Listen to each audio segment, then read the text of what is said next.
Assalamualaikum warahmatullahi wabarakatuh. Alhamdulillah, wala haula wala quwata illa billahil aliyyil azim. Rabbi shrah li sadri wa yassir li amri wahlul 'uqdatam min lisani yafqahu qawli.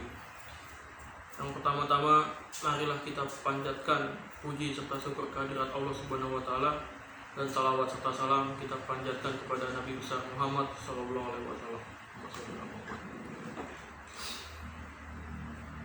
Manusia memiliki 5 fase kehidupan menurut Rasulullah SAW. Fase pertama yaitu pada fase kenabian atau zaman kenabian. Fase ini dimulai pada saat Nabi Muhammad ditunjuk menjadi nabi di usia 25 tahun serta diangkat menjadi rasul di usia 40 tahun. Zaman itu dimulai ketika Rasulullah mulai menyebarkan dakwah di berbagai penjuru bumi Arab. Zaman ini berakhir ketika Rasulullah SAW wafat di usia yang ke-63 tahun. Para ulama-ulama besar berpendapat zaman kenabian ini telah berakhir. Yang kedua yaitu zaman Khulafaur Rasyidin. Zaman Khulafaur Rasyidin ini dimulai ketika pada pemerintahan Abu Bakar As-Siddiq dan berakhir pada pemerintahan Ali bin Abi Thalib.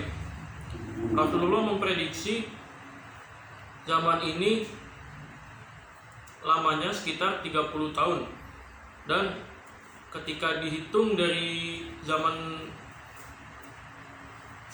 Abu Bakar As-Siddiq, ternyata hal itu sesuai dengan sabda beliau, karena Abu Bakar memimpin selama 2 tahun, Umar bin Khattab memimpin selama 10 tahun,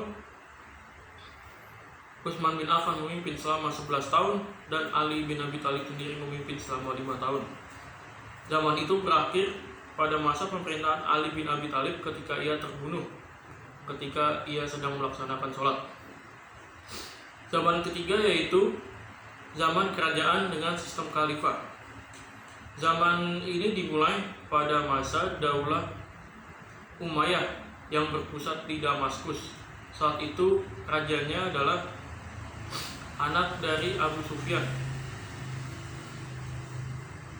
Dan pada zaman ini Islam begitu berkembang luas mulai dari bumi Arab hingga ke seluruh dunia, bahkan sampai ada yang ke Nusantara.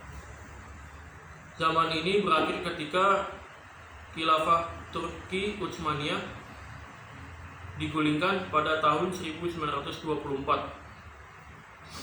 Para ulama berpendapat zaman ketiga ini telah berakhir pada tahun 1924. Lalu yang keempat adalah zaman kegelapan. Menurut Rasulullah, zaman ini dipenuhi dengan pembuntuan, pembantaian, dan pembunuhan umat Islam di mana-mana. Pada masa ini, nyawa umat Islam sudah tidak ada harganya lagi. Kita bisa melihat saat ini banyak terjadi pembantaian umat Muslim seperti di Rohingya, seperti di Palestina, seperti di Suriah, di kota Aleppo, dan pembantaian umat Muslim Bosnia dan Herzegovina. Kita bisa lihat banyak sekali contoh pembantaiannya, insyaallah. Dan pada zaman ini juga Rasulullah menyebutkan akan terjadi 2 tanda besar kiamat, yaitu yang pertama adalah munculnya Dajjal. Kita tahu Dajjal adalah salah satu orang yang bakal menyebarkan fitnah di akhir zaman ketika menjelang kiamat. Sebab itulah kita sebagai umat muslim disunahkan atau disarankan untuk membaca surat Al-Kahfi atau menghafalkan dari ayat pertama sampai ayat 10. Itu yang disunahkan oleh Rasulullah. Setelah itu munculnya Nabi Isa. Muncul Nabi Isa ini juga menjadi salah satu pertanda akan terjadinya kiamat besar. Peran Nabi Isa di sini adalah sebagai pembunuh Dajjal. Pada suatu hari nanti Dajjal akan terbunuh di Babulut, yaitu di dekat perbatasan Israel serta Palestina kalau tidak salah ya. Setelah Dajjal terbunuh, maka hilanglah penyebar fitnah di akhir zaman. Setelah itu kita akan muncul ke fase kelima, yaitu dimana ke zaman Khilafah Islamiyah.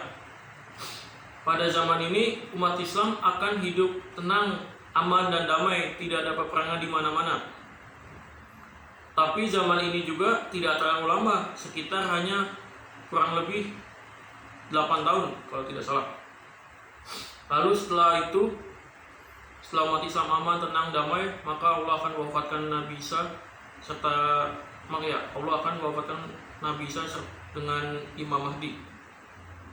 Itulah 5 fase kehidupan menurut Rasulullah.